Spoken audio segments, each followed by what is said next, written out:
magluluto po tayo ng vegan sisig. We're going to use katmon for pampaasim. Here, katmon. Simple lang po, very quick, very fast lutuin ang sisig natin. So we have, of course, meat, plant-based meat.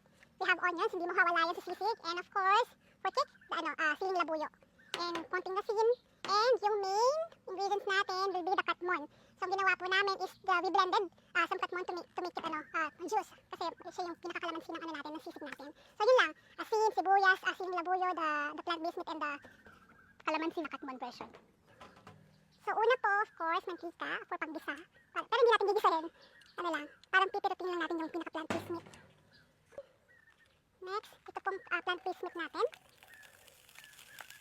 Sakto mainit siya. Okay. Fried lang po natin. Fried na po natin isunod si sibuyas. Ayan. Mas masarap ang sisig pag masibuyas. Sa pangpangan. Sa balang sisig. Okay. Kaya lang po natin lumabas yung juice ni onion. Lagay na po natin si katmon juice. Itong binlender po namin kanina.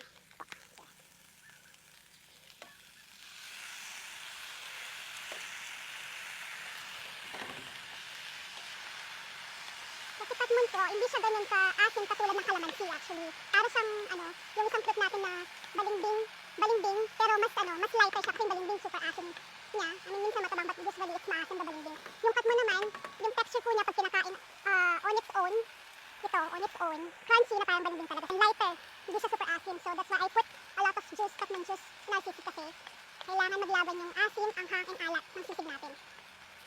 Huling-huli po si sili.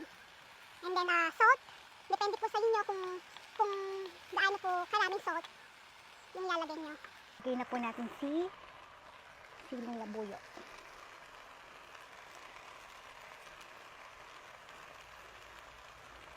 Galing natin lahat. Why not? It's sisig anyway.